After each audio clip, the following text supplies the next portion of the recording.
O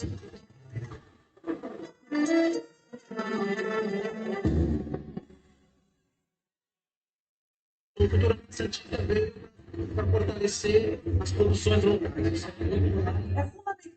fundamental quadrinho, teatro, cinema. É preciso realmente que existam esses espaços, que a gente possa ter mais gente discutindo, lendo. Dar um passo de ponto, né? Reunir pessoas para trocar ideia. Arte é uma coisa bastante séria. E arte é a condição estética do homem. O quadrinho também faz parte da cultura. A nossa área de atuação é o cinema, mas a gente forma primeiro cidadãos que estejam preparados para o mundo para trabalhar em qual área que ele quiser. Precisa de muito dinheiro, você tem equipamento fácil, produção muito negativo, muito mais fácil de operação, então qualquer um pode fazer o filme. Então, quanto mais crescer culturalmente cientista, eu acho que mais a gente também está indicando um caminho de crescimento. O que era um site feito para registrar as histórias de artistas e produtores culturais de Santos e região se transformou num evento, um fórum cultural para debater, refletir e aproximar essa cultura do público. São 10 anos de um trabalho árduo em prol da cultura, da pluralidade e do jornalismo. Obrigado a todas e todos os apoiadores, parceiras e parceiros. Boa tarde! Quem está nessa edição do evento, quem é a primeira vez aqui nos bate-papos? Ou quem já veio? Quem já veio? Tá, tem gente do Escolástico aqui? Obrigado, pessoal do Escolástico. E aqui do Aristóteles, curso de eventos, agenciamento. Bom, vamos lá, pessoal. A gente está na reta final do Culturalmente Santista, que é esse fórum cultural, né? Temos esse bate-papo agora. Às 4 da tarde, o Valdemar Lopes vem falar sobre os grandes artistas plásticos de Santos. E às 7, o encerramento com o secretário de Cultura, Rafael Leal, que vai falar sobre a gestão da cultura pelo poder público. E agora, vamos falar sobre gastronomia e cultura, lembrando, né, acho que é sempre bom a gente ressaltar que a cultura vai muito além das linguagens artísticas. A cultura envolve nossas tradições, né, os costumes de um povo, a nossa história, e a gastronomia, a culinária estão inseridas nesse contexto, né? Então tem tudo a ver com cultura. E para falar com a gente hoje, um querido amigo, o Paulo, eu sei, o Paulo Batos, que é um amigo de muito tempo. A gente se conheceu na época que eu cobria a Vejinha Comer e Beber do Litoral Paulista, que era o guia gastronômico da Veja, e o Beduíno sempre teve 5 estrelas. Ele é proprietário do restaurante Beduíno, que é assim, esse cara nunca disse um não, ele apoia demais. Então eu queria pedir até uma salva de palmas para ele, porque... Bondade dele. O Beduíno apoia não é só a gente, não. Ele apoia o Valente, que traz espetáculos teatrais, recebe os artistas lá. E a gente tem que evidenciar isso porque é o entendimento desse ciclo cultural, né? Da gastronomia junto das linguagens artísticas e tal, da somatória que isso faz em prol da cidade, né? De movimentar a cidade, movimentar o turismo. E a gente vai falar um pouquinho primeiro da história, né, da família do Paulo. É importante a gente ressaltar, são 61 anos em atividade. O pai dele, o Elias, veio pequeno da Síria, né, para o Brasil, veio com o avô do Paulo. E são 61 anos com a mesma família tocando esse restaurante tão querido e tradicional, que hoje tem várias unidades, mas ele falou que eu não podia fazer merchan. Depois eu vou fazer o merchan. E eu queria começar perguntando e pedindo para você falar um pouquinho da trajetória da sua família, né, e como é que é durar todo esse tempo com qualidade e com carinho de uma população, que é a população santista. Então fala um pouquinho da história, da família do seu pai. Bom, obrigado pelo convite, André, obrigado pela presença de todos. É um prazer poder estar aqui batendo esse papo com vocês. Na verdade, meu pai veio com meu avô em 1947 da Síria, era um período ainda com muito reflexo da Segunda Guerra na Europa, o que causou um desabastecimento de demanda de serviço e alimento nos países do Oriente Médio. E aí, quando a fome e a miséria se instalam, você acaba rumando para algo que permita que você tenha uma nova chance de constituir a sua vida.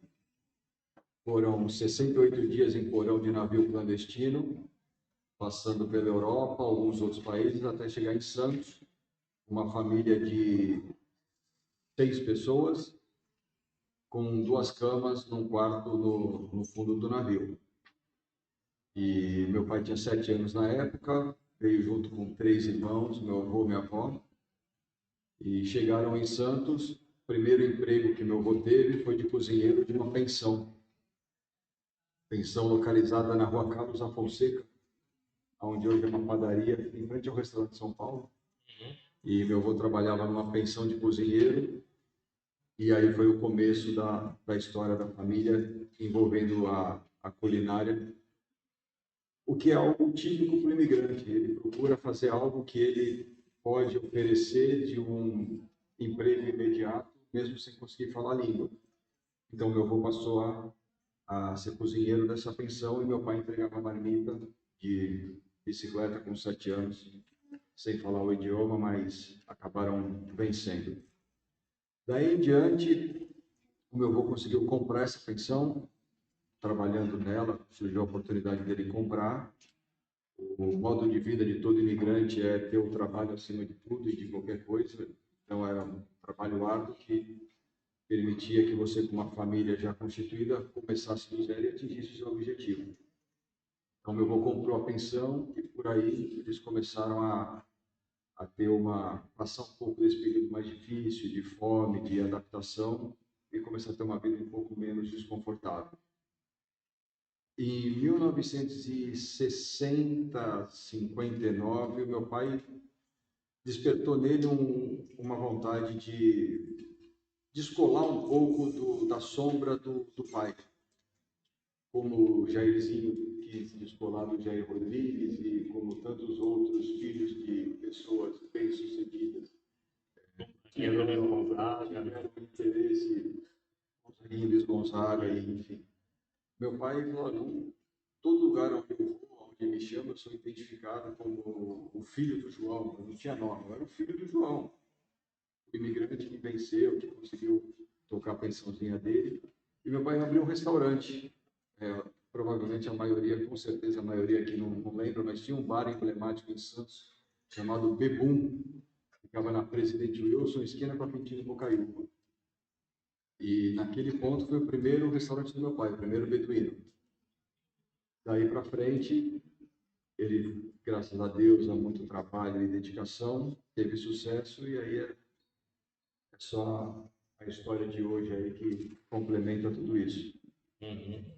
A gente estava conversando antes daqui da questão da receita como herança cultural, e você falou da questão do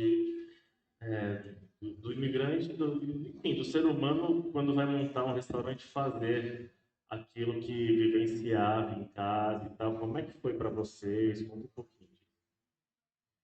Na verdade, eu já cheguei com o treino, o trilho funcionando.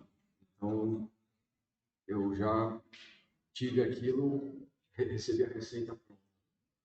Na criação do meu pai, logicamente, você acaba tentando reproduzir para o público que você quer atingir algo que, primeiro, lhe é familiar, que você domina o assunto, domínio sobre qualquer coisa que vocês pretendam fazer no futuro. É muito importante, vocês têm que ter pleno domínio daquilo que vocês vão se propor a fazer. Então, primeiro, que ele tem domínio, segundo, que é aquilo que ele acha gostoso. Foi até a brincadeira que eu fiz com você. Provavelmente 90% das pessoas que estão aqui vão falar que o melhor feijão que vocês já comeram é o feijão da mãe, de vocês, de cada um. Porque você tem uma memória afetiva com aquilo, você guarda uma lembrança gostosa dos momentos em que você comeu aquele prato. E na hora de preparar, logicamente, meu pai tentou reproduzir aquilo que ele comia, ou na terra natal, ou já aqui, em situações que eram agradáveis, enfim, menos penosas do que o trauma da imigração. Uhum. Estava comentando que, por exemplo, alguns tipos de culinária específica no país original depende muito da região. Então, quando os restaurantes trazem para casa, o que pode ser feito de um jeito aqui, numa outra cidade, de repente, pode ter algum tipo de diferença. Isso é comum na gastronomia. Você tem, por exemplo, vamos buscar algo mais familiar para a gente, que é a caldeirada e a moqueca. Uhum. A única diferença entre os dois pratos é o óleo de dendê. São pratos, a moqueca capixaba e a caldeirada baiana são pratos bem parecidos, muda o óleo de dendê.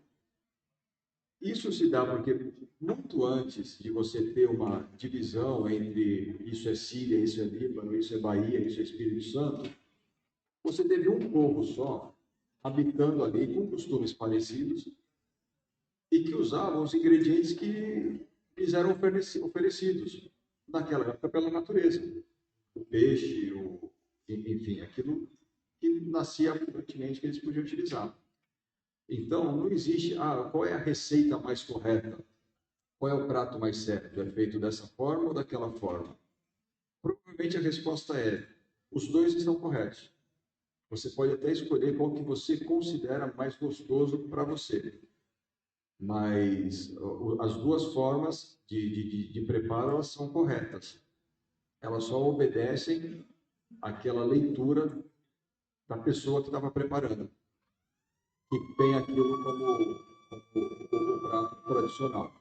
Um exemplo do prato árabe é o tabule, que você tem 3 formas de preparar, uma com muito mais salsinha, uma com muito mais trigo, que se dá devidamente pela escassez de um produto ou outro, de acordo com a região do mundo árabe que você se encontra. Uhum. Em comum, a culinária típica, às vezes, é resultado de uma situação difícil de um povo. Fala um pouquinho sobre isso, assim, você estava falando um pouquinho antes para mim ali. Conta um pouco sobre o que resulta na culinária típica. Se a gente for pegar algum prato que represente o Brasil, provavelmente a maioria vai pensar na feijoada, que é um prato típico, e que, na verdade, historicamente, é de domínio público, ele vem daquilo que era sobra da casa do fazendeiro e era destinado para a senzala. Uhum. Então, as partes em que os nobres não queriam, que teoricamente seria o resíduo, o rabo, o pé, a orelha, formou um prato que hoje representa culturalmente o nosso país. O escargot da França, provavelmente, tem a mesma história, e os pratos e aí tem muito em Portugal e Espanha, que são os pratos que misturam frango, coelho, tudo que é tipo de caça com legumes cozidos, tem o cozido português, enfim. Se você pegar a origem da preparação daquele prato, você percebe que aquilo nunca veio de um período em que havia abundância de alimento.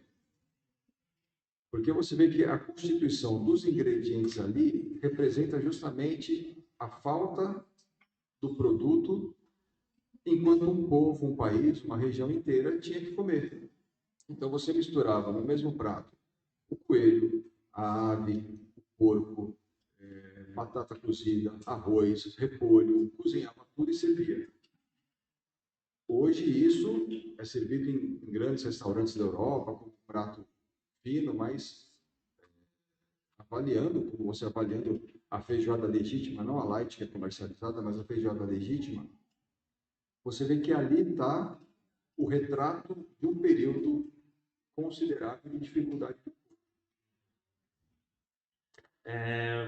E como é que o que faz o beduíno durar essa questão dos restaurantes familiares, né, que vem de uma tradição familiar, durarem tanto tempo, assim, o que você acha que gera esse resultado, assim, e ter um público tão cativo, assim, o que há de especial? Pergunta difícil.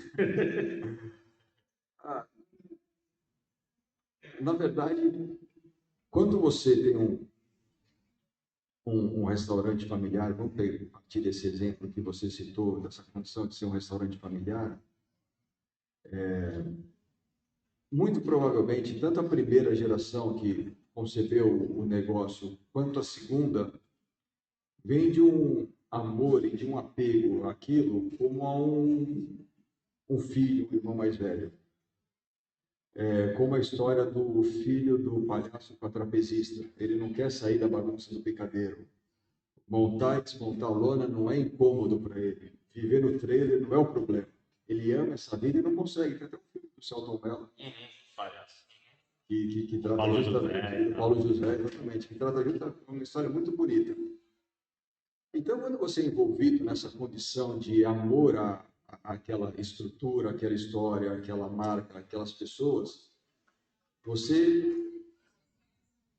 aplica carinho, dedicação, amor e preciosismo naquilo que você está fazendo. Você procura fazer muito bem feito, você procura se empenhar, você abdica de uma série de coisas, convívio familiar, hora de descanso, praia, academia, viagem, cinema, enfim, eventos que você me convida que eu nunca posso ir. Você acaba abrindo mão disso em troca de uma dedicação a algo que lhe é muito querido. Na verdade, o que é querido para nós é o que faz a mágica acontecer, que são os clientes. O beduíno por si só, o restaurante por si só, ele não existe. Ele é um apanhado de mesas vazias que não faz sentido algum. O que dá sentido a tudo é a presença do cliente lá dentro. É você observar quais são os anseios dele, você conseguir identificar quem são essas pessoas, por que elas escolheram você, você receber com muito carinho o elogio delas, recompensando o seu trabalho, é você receber com mais carinho ainda a crítica, porque a pessoa que se dá o trabalho de criticar você, ela faz isso esperando que você melhore naquilo que você falhou para poder continuar sendo frequentadora do seu estabelecimento. Então, a crítica que muitos encaram como um problema, às vezes de uma deselegância, não é. Ela é o maior tesouro de um profissional é receber uma crítica.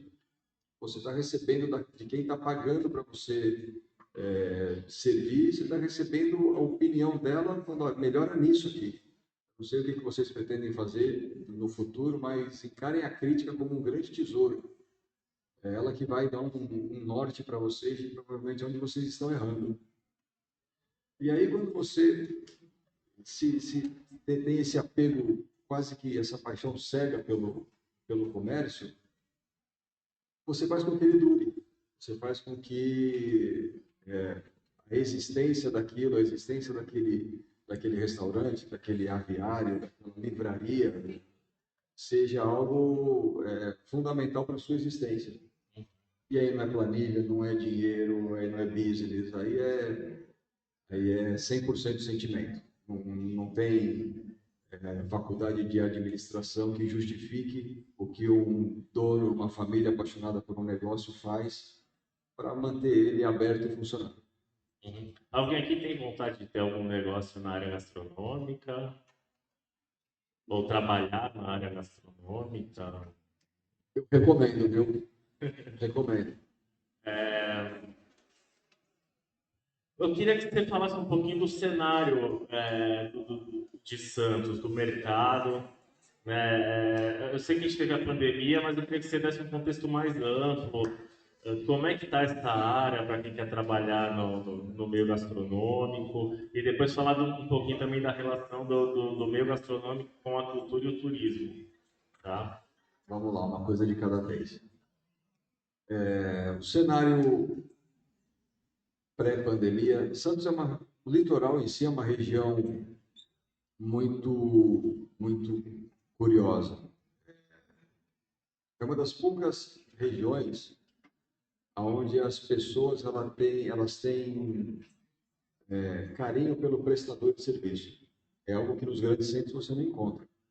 Então, por exemplo, em Santos você vê pessoas que cortam o cabelo com a mesma pessoa há 10, 15, 20 anos. Se você for para São Paulo, isso não existe. Se você cometer um erro, você está fora porque a oferta é muito grande e você acaba não tendo o vínculo entre os dois lados, o que está servindo e o que está sendo servido.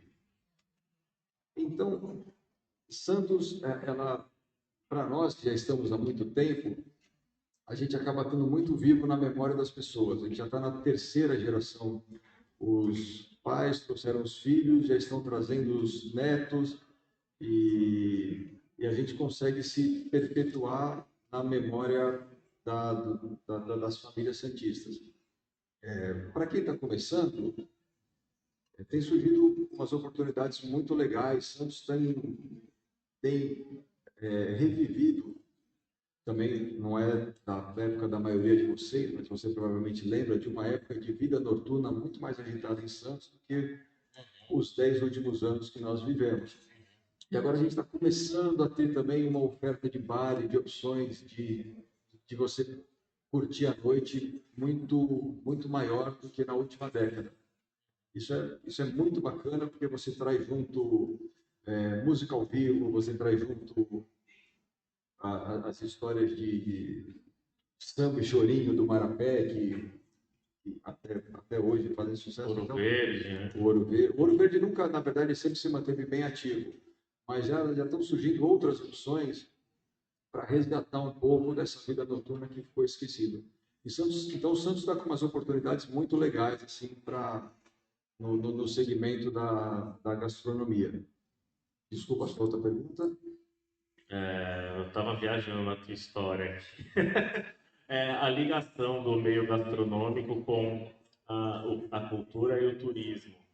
A ligação da gastronomia com a cultura E já até também, já aproveitando a corona, perguntar desse histórico de apoio a projetos culturais, a importância que se enxerga nesse sentido, né, de apoiar, receber os artistas, fazer show e tal. Na verdade, são conceitos amplos, né? Cultura, defina o turismo. São conceitos bem amplos. A gente não consegue isolar a cultura somente na dramaturgia, no teatro, no cinema. A gente não consegue isolar o turismo somente nos atrativos naturais de praia. São coisas muito maiores e interligadas. A gastronomia, no meu ponto de vista, ela se enquadra como mais uma grande e efetiva manifestação cultural.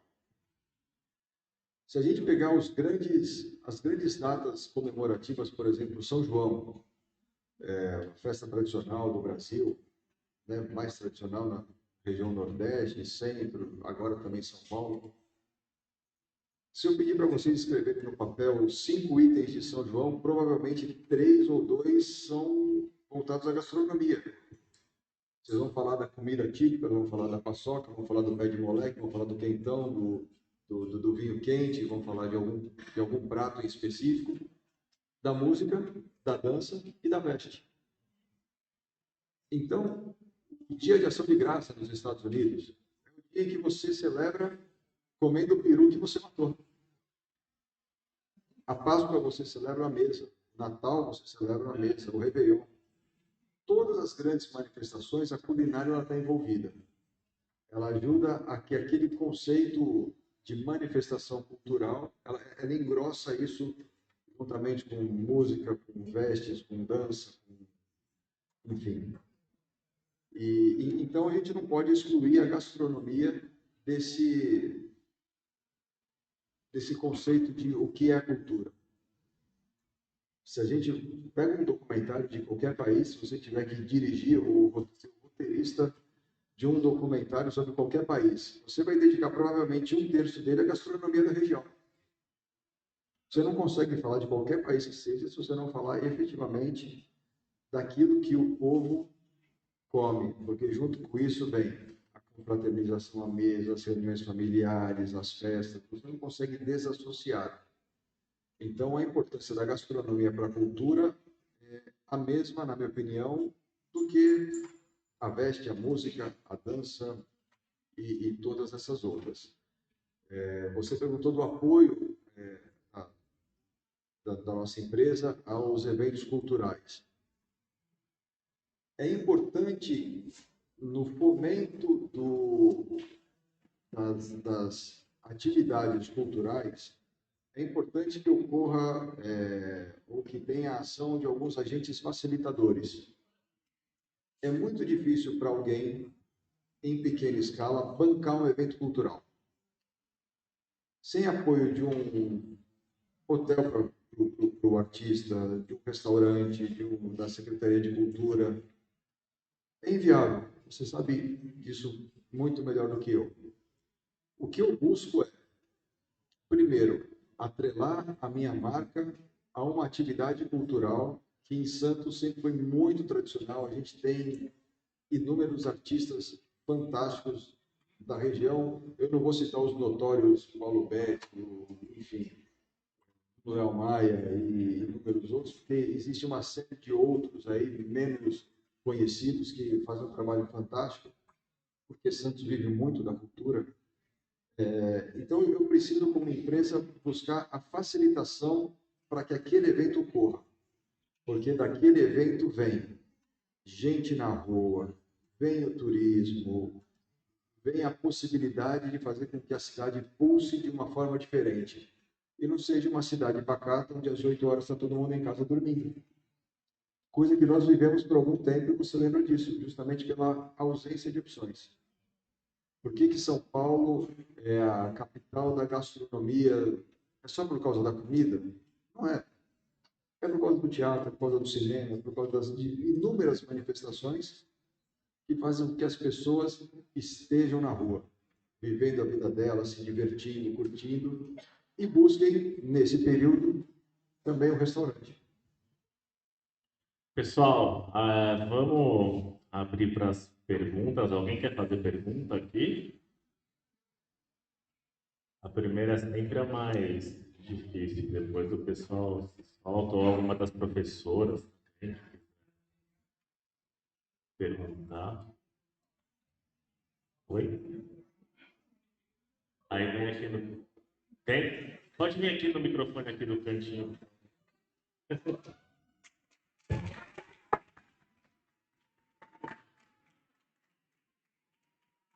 Seu nome? Quanto tempo você já trabalha no ramo de gastronomia? Desculpa, não vi. Quanto tempo você trabalha no ramo de gastronomia? Eu nasci no ramo da gastronomia. Eu aprendi a andar dentro de um restaurante. Meu pai ficava na cozinha, minha mãe passava pano no chão e meu carrinho ficava no canto. Efetivamente trabalhando, eu estou há 32 anos.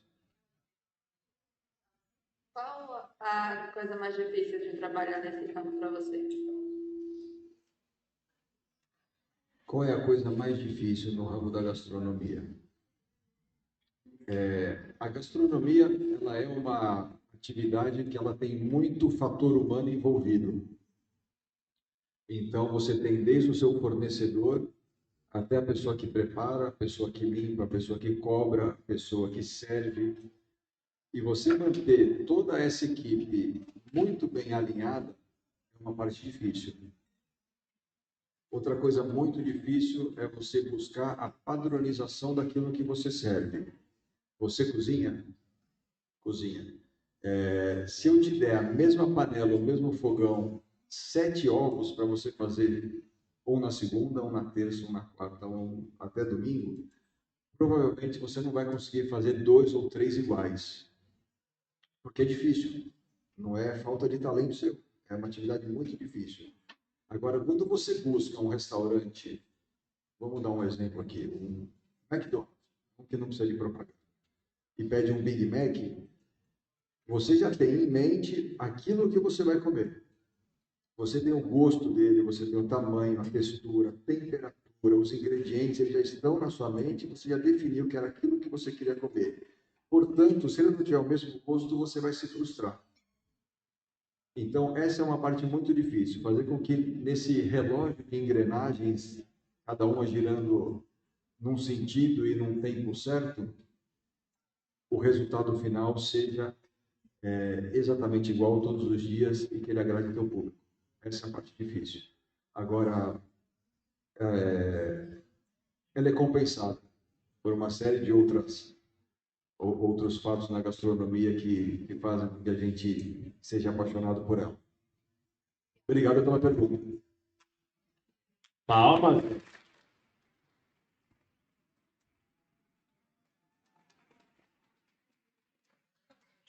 É popular, boa popular. Próxima pergunta, alguém quer fazer?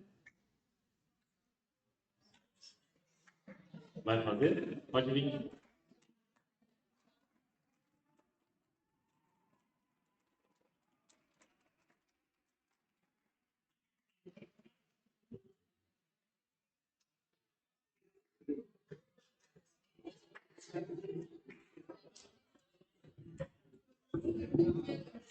Boa tarde.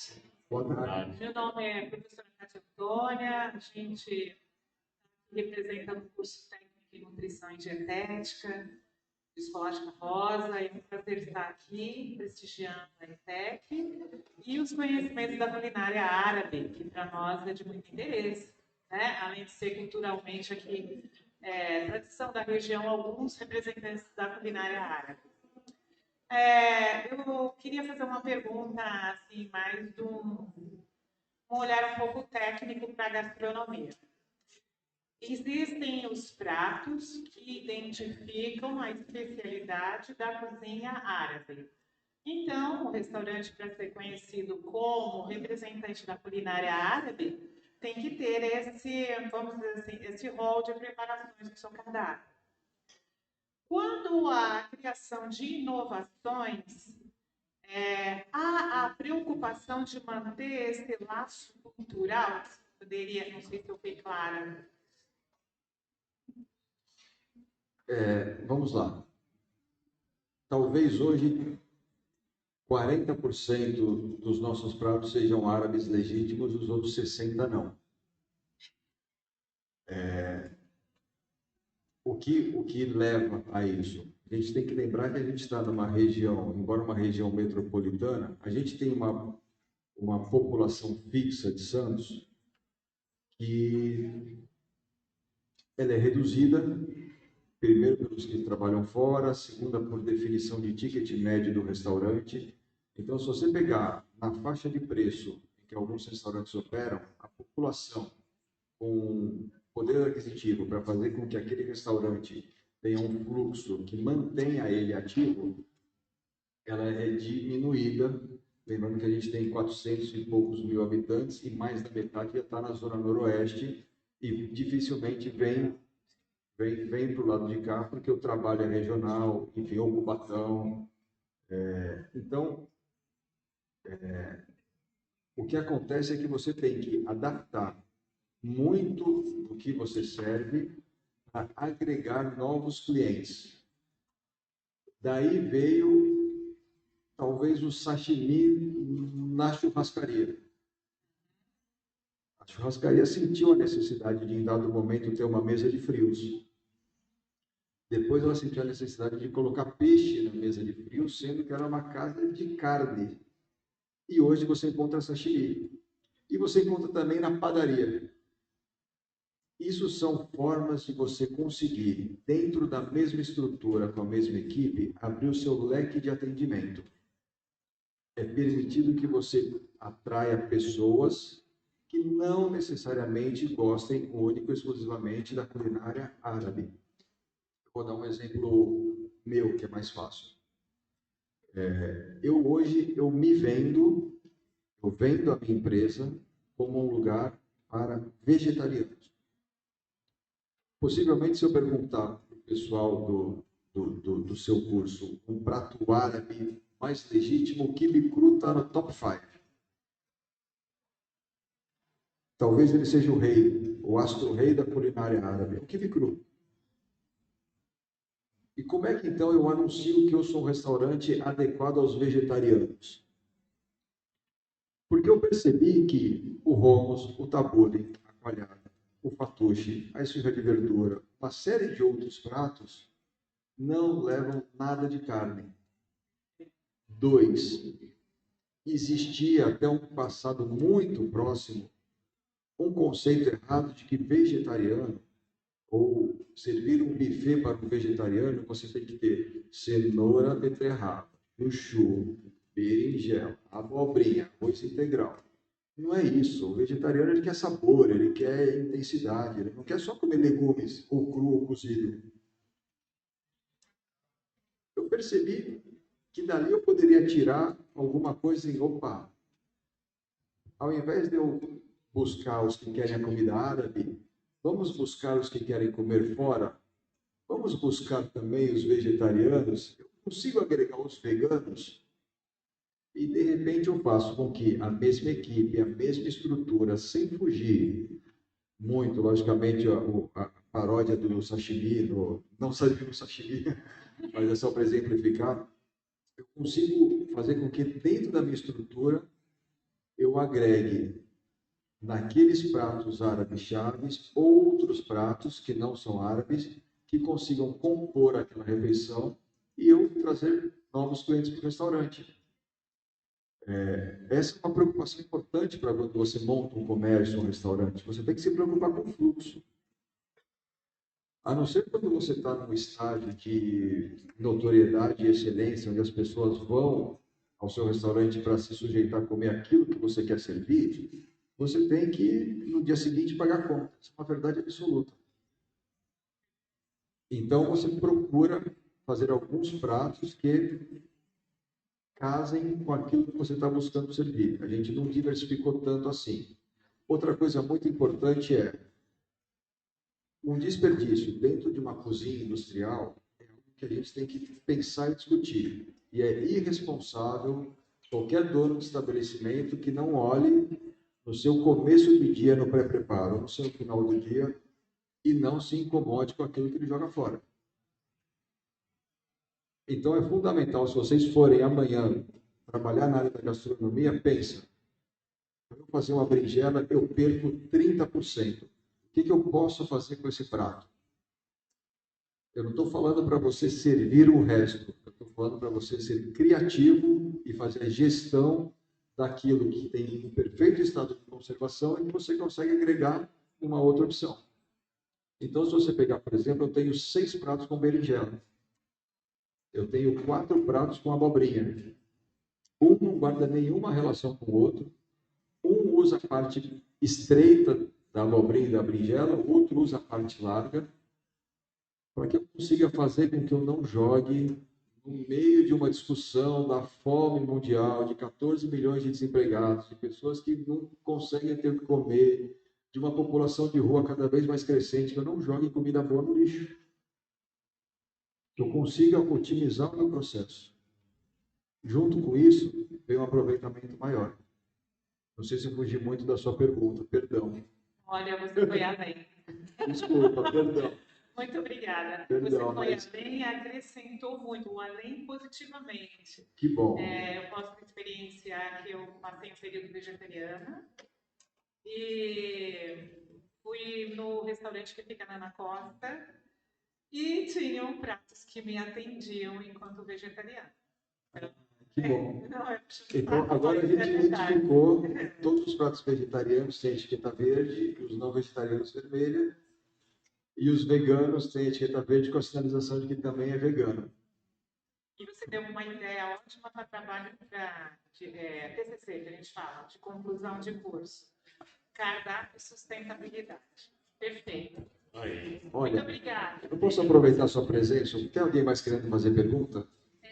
Tem? Então, eu ia aproveitar a sua presença, mas depois a gente bate um papo.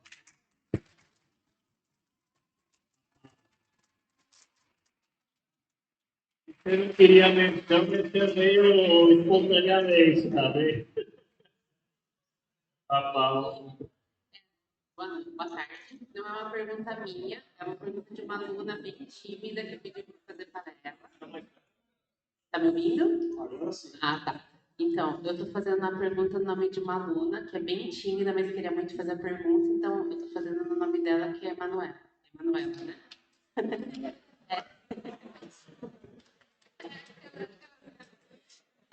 Ela perguntou assim, como que você faz para precificar o alimento que você vende? E hoje, aí eu acrescento, né? Hoje em dia com inflação, preço de tudo subindo, como é que você consegue equilibrar isso para você conseguir pagar suas contas, ter seu lucro e ainda atender o seu público? Boa pergunta. Pergunta bem da área que vocês estão estudando. Quando você tem um prato à la carte, vamos falar de um filé chateaubriand. Você porciona... Desculpa, levanta a mão quem perguntou. Eu também sou tímido.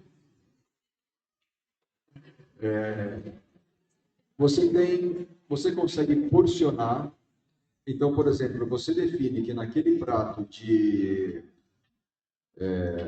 feijão, você consegue definir que a sua porção de feijão vai ter 200 gramas de feijão, tanto de bacon, tanto de linguiça, e aí você anota o custo dele e você tem o preço da porção e o rendimento.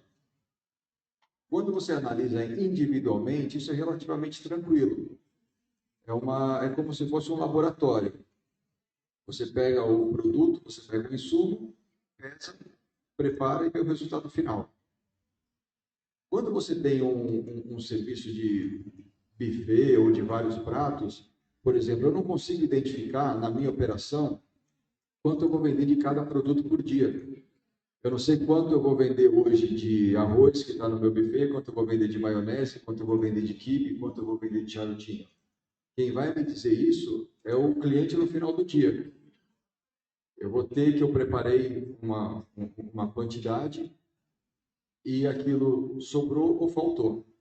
Mas quanto cada cliente vai pegar entre 40 opções, é muito difícil você identificar.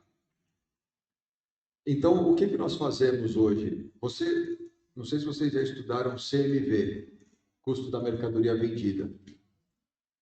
O custo da mercadoria vendida, ou seja, tudo aquilo que eu compro e que eu transformo em comida, sal, óleo, açúcar, farinha, carne, legumes, tudo aquilo que me ajuda a preparar, ele tem que significar uma fatia do meu faturamento bruto.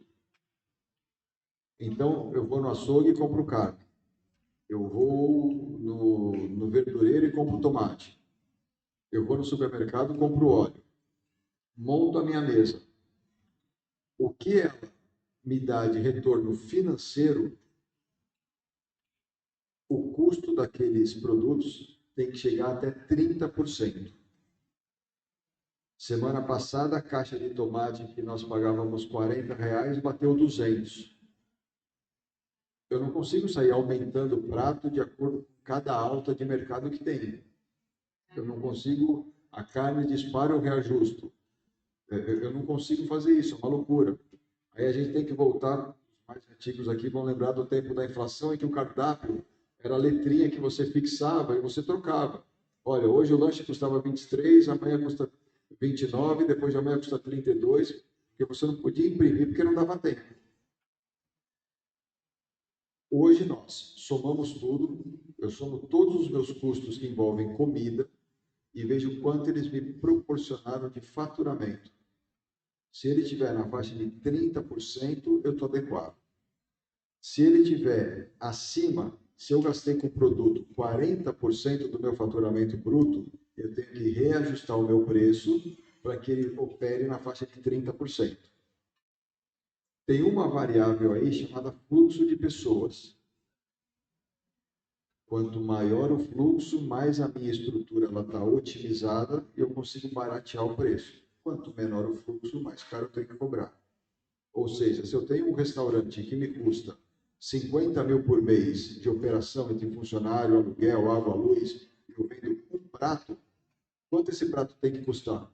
É fácil, de 50 mil para mais.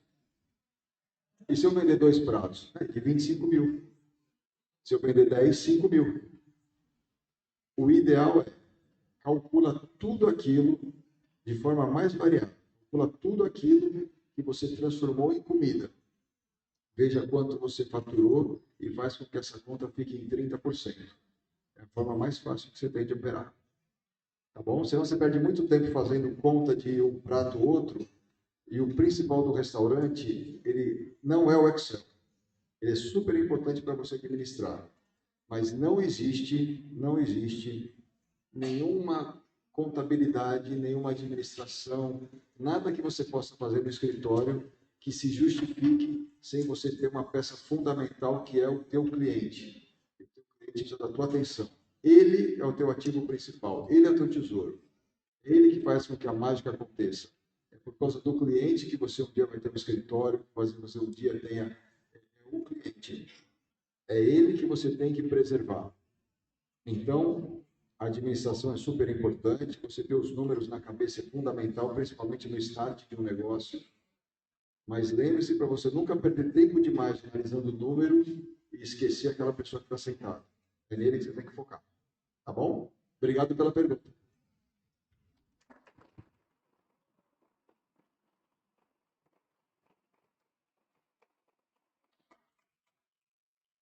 Boa tarde, eu sou representante do turma 2MB de nutrição e a minha pergunta como a gastronomia vem por uma tese de família, de uma herança, você já sentiu como uma pressão sobre você, um jeito que te traria vamos dizer agora, que a gente poderia chamar de uma ansiedade, algum trauma sobre isso?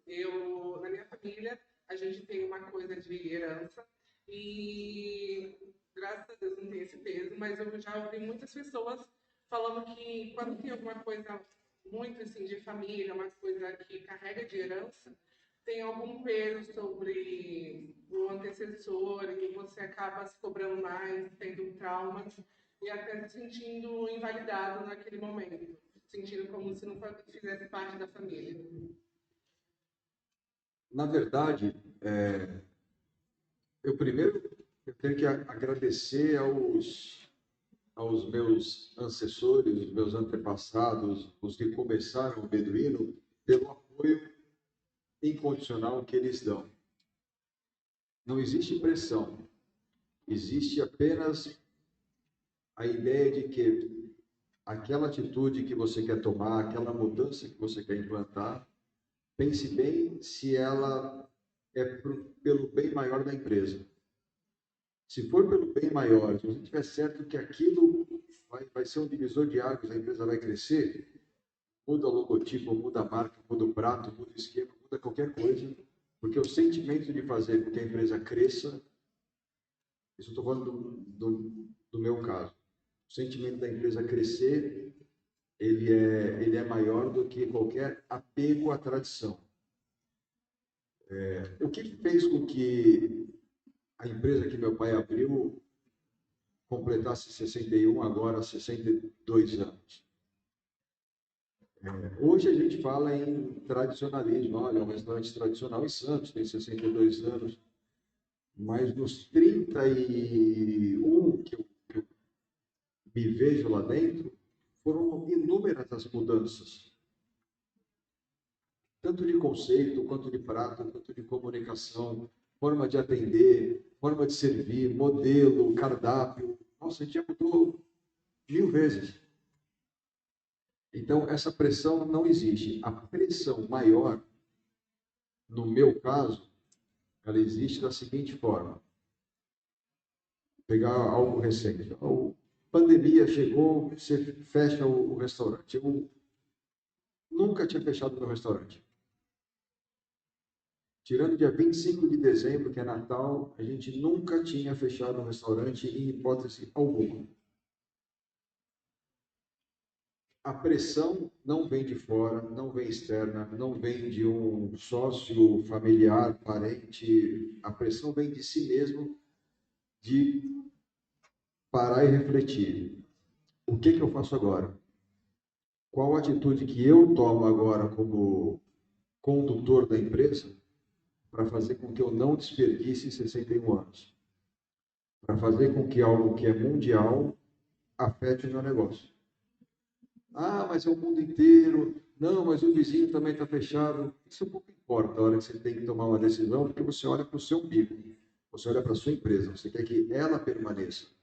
E o fato de outros fecharem, o fato de outros quebrarem, o fato de outros estarem fechados não justifica e nem acalma a tua agonia.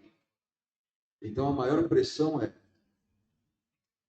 eu recebi uma empresa hoje com 61 anos, eu quero passar ela com 100 anos. Eu não quero que na minha gestão ela fique pelo meio do caminho. Isso me assombra um pouco. Ela não existe, não tem voz de terceiro na minha orelha me cobrando isso. Veja lá, toma cuidado, vê o que você está fazendo. Eu comigo mesmo. E a minha cabeça pensando, aonde é que eu vou trabalhar, de que forma que eu vou atuar, para que, se porventura a próxima geração tem interesse, eu entregue uma empresa bem gerida, sustentável, com 100 anos de fundação. Mas eu não tive, graças à sabedoria dos que me antecederam, eu não tive esse tipo de pressão, mas conheço de forma até bem próxima pessoas que me relataram justamente isso, que junto com o fardo da administração vem o peso da responsabilidade da cobrança, em que agora é você que está com o bastão. Eu já realmente tenho casos de amigos próximos que sofrem esse tipo de problema. Obrigado pela pergunta.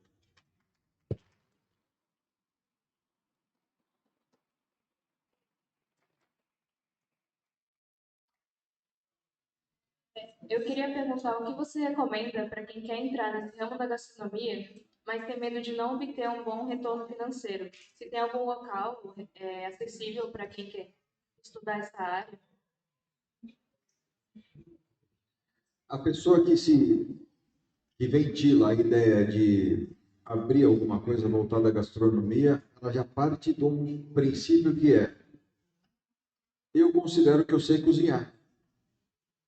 E eu considero que aquilo que eu faço e que eu julgo como gostoso, ele é atrativo ao público. Tirando essa parte técnica da elaboração, da preparação, se você está começando do zero e quer abrir um negócio, a primeira coisa que você tem que fazer é no Sebrae. Você tem que fazer um curso para entender o que você vai servir, de que forma você vai servir, quanto você vai cobrar para servir aquilo. Eu vou dar um exemplo aqui. Quanto é que custa uma Coca-Cola aqui na cantina? R$ 6. Quanto é que custa a mesma Coca-Cola no supermercado? R$ 2,00. 2,19.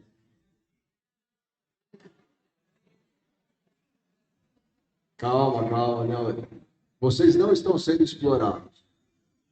Da onde surgiu esse preço? Da onde surgiu que algo que você compra por R$ 2,00 você vende a 6? Indo no Sebrae, você vai entender que essa diferença entre o que você está pagando, ou essa diferença entre o custo do produto que você está produzindo e quanto você tem que vender ele, dali você vai tirar uma série de coisas. Você vai tirar o seu aluguel, você vai tirar o salário da pessoa que vai te ajudar, se porventura ele existir, você vai tirar a sua luz, a sua água, o seu custo de operação. Se você tiver delivery e for pelo iFood, ele vai te tomar 25%, o que é bem significativo. A maquininha de cartão talvez te pegue mais 5% ou 6%, fora o imposto. De toda essa diferença que o pessoal está falando aí da Coca-Cola em R$ 2 e R$ 6, alguém sabe me dizer quanto é que sobra para o dono do estabelecimento?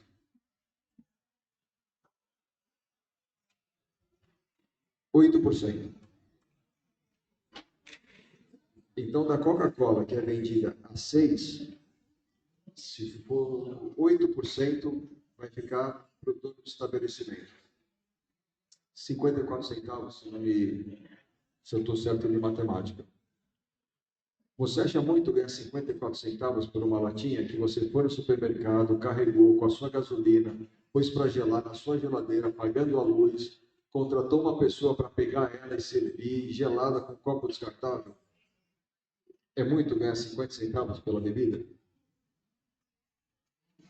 Não é muito.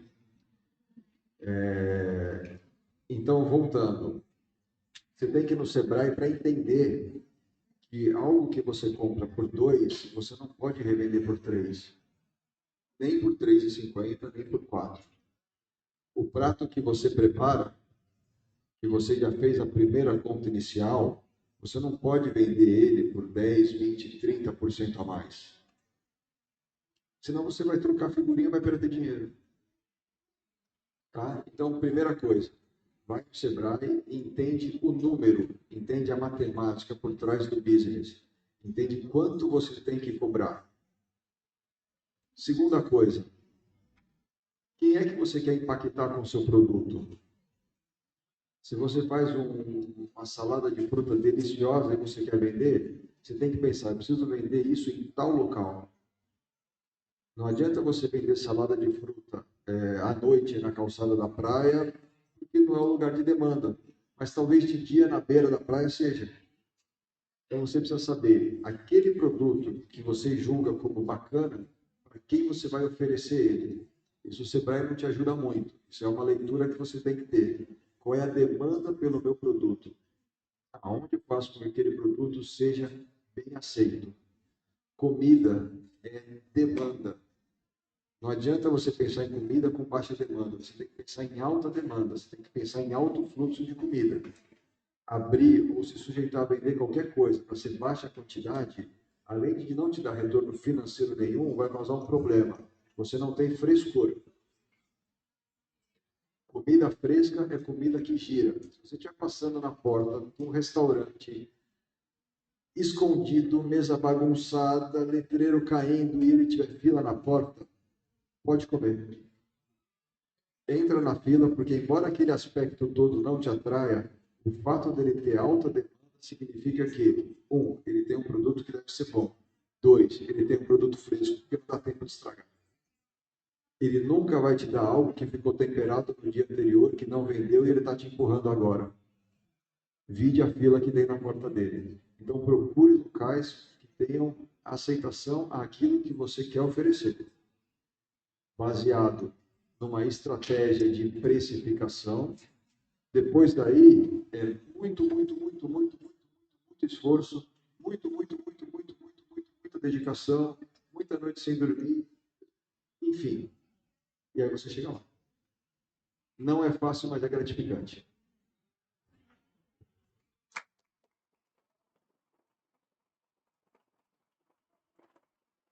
Mais uma pergunta. Eu estou sem pressa. Eu não tenho pressa. Mais uma e a gente faz os considerações finais do sorteio. Eu posso fazer uma rapidinho? Queria que você falasse, a questão do imposto no Brasil é algo muito agressivo em relação ao que você conhece do exterior e tal? Ou no estado de São Paulo em relação a outros estados? Existem 3 tipos básicos de imposto sobre venda que um restaurante pode concorrer. O simples, o lucro real, o lucro presumido. Cada um tem as suas características, as suas vantagens e as suas desvantagens. O problema do imposto, teoricamente, não está nesse número em que o governo, entre aspas, te cobra para a arrecadação. O problema está no escalonamento dele. Porque o homem da roça sai com uma caixa de cenoura e vende para um distribuidor, considerando que ele foi tributado.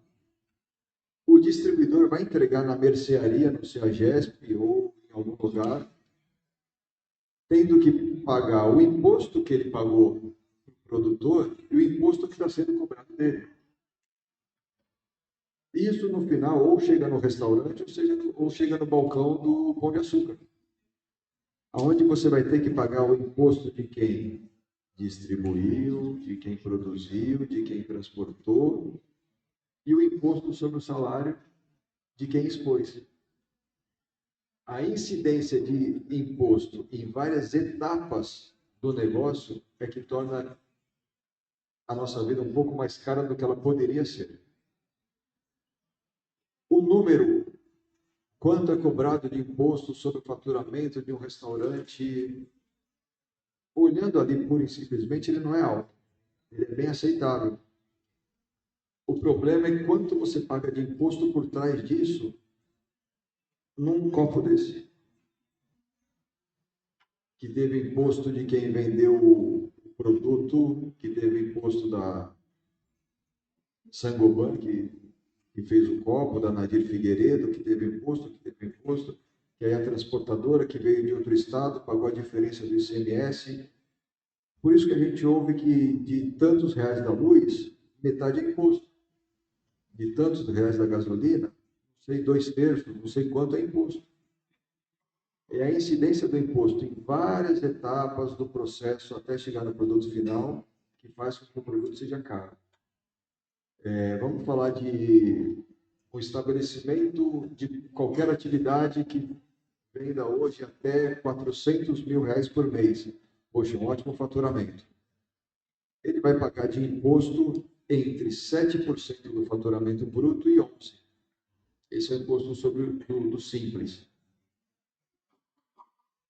O iFood cobra mais taxa do que o governo cobra de imposto.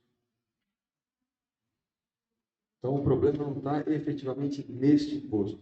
Está na cobrança de imposto em diversas etapas. E o principal é quanto as pessoas que trabalham ganham menos porque elas custam um imposto muito alto. Como é difícil você gerar 1, 2, 3, 4 empregos por conta do custo de imposto de cada pessoa daquela que está trabalhando com você. Isso amarra um pouco os países. Então, tem pessoas que recebem R$2.000, o empregador paga R$2.100 de imposto.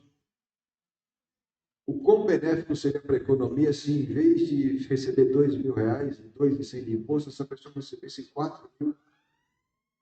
Quanto mais ela poderia consumir, ir no teatro, no cinema, ir no restaurante. Essa conta é difícil da gente fazer, mas mudando um pouco do tema aqui, é muito importante a gente agora, principalmente na eleição, entender em quem a gente vai votar falando sobre reforma tributária. Porque é principalmente para vocês mais jovens que é muito importante. Vocês estão começando agora nas fases de contribuição e é importante que o país comece a se ajustar agora, porque é algo que demora um pouco para acontecer. Bom, a gente vai para a última pergunta e depois o sorteio. Tem mais uma depois? Tá. Tem? Basta, vai, aproveitem. Estou representando novamente uma aluna tímida, Giovana Lima, né? Eu acho que é esse o nome dela. Ela perguntou se no teu estabelecimento tem técnico em nutrição. Na verdade, a gente não tem um técnico fixo. A gente tem uma empresa de nutrição, que é a nossa nutricionista responsável e que ela coloca técnicas ou nutricionistas fazendo a gestão do nosso processo de segurança alimentar. Mas a gente está com eles há uns 6, 7 anos. Realmente alavancou muito a gente em termos de implantação de procedimento. É uma área muito legal. Não sei se quem perguntou está cursando ou tem interesse nessa área. É bem bacana. Parabéns pela escolha, mas nós temos sim.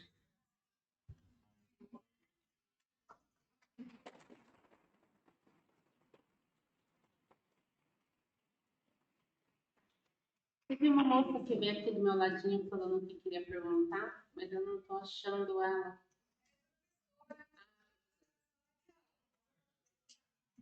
Pode.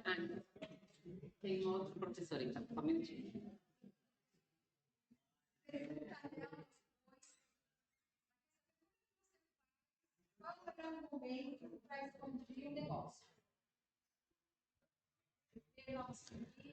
Qual é o melhor momento para expandir o negócio? Medos à parte, o melhor momento é na crise. Porque é onde você tem as melhores oportunidades de negociação de custo. Se eu hoje quiser expandir o meu negócio, eu consigo um aluguel proporcionalmente negociado muito mais barato do que no período pré-pandemia. Vamos falar de 2015 e 2016, a economia do Brasil estava entre as 7 maiores do mundo, O Brasil entrou para o BRICS, a economia do Brasil estava de vento em popa. É muito difícil você conseguir um ponto, você conseguir uma negociação. Quem tem está ocupando e quer muito para sair. Então, o melhor momento é a crise. As crises, elas não são eternas. Do tempo que eu me vejo dentro do restaurante, eu já peguei 2 impeachments, já peguei uma pandemia de coronavírus, plano Brexit, talvez os mais velhos lembrem aí, plano Funaro, plano Cruzado Novo, plano Real 1, o FIR, caramba, muita crise, né? Só que elas passam. E o momento mais adequado é, caramba, agora está um momento de crise, agora tem um monte de imóvel fechado, vamos expandir. O problema é o medo, porque você nunca sabe a duração. A pandemia eu achei em março que na Páscoa, em maio, ela teria finalizado, ela durou 2 anos. Você nunca sabe quanto tempo isso vai durar. Mas se você pegar todos os grandes projetos de expansão, provavelmente eles vêm num momento de crise.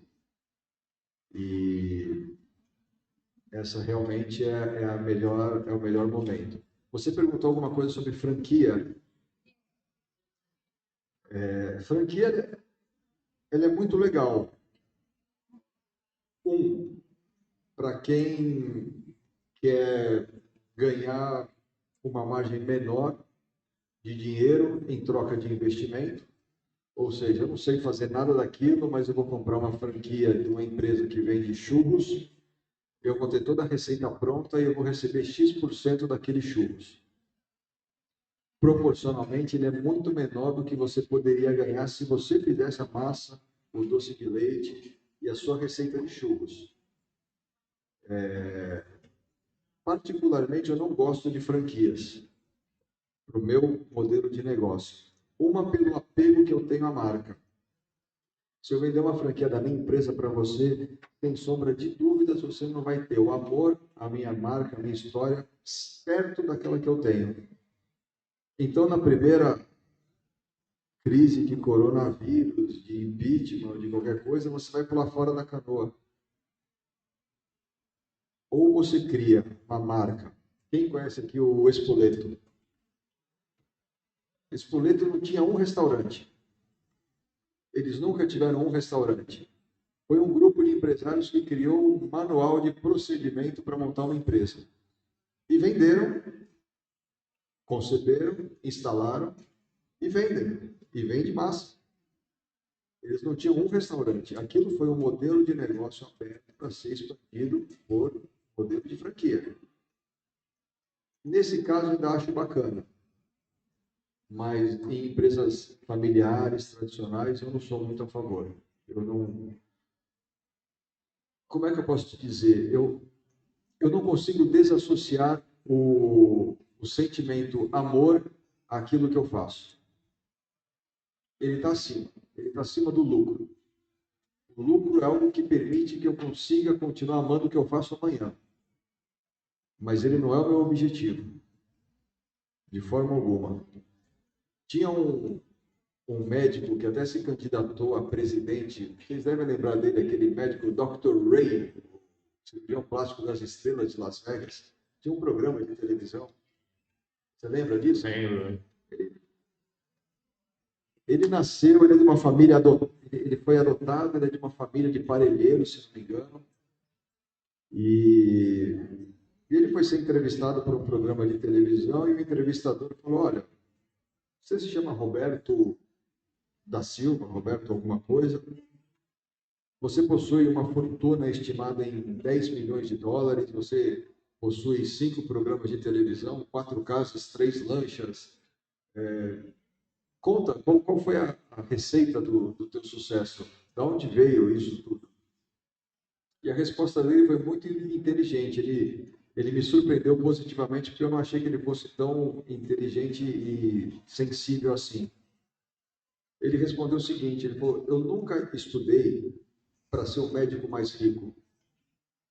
Eu nunca passei noite em claro para ter a conta mais gorda. Eu não fiz faculdade e peguei meu diploma para ser médico das estrelas nos Estados Unidos.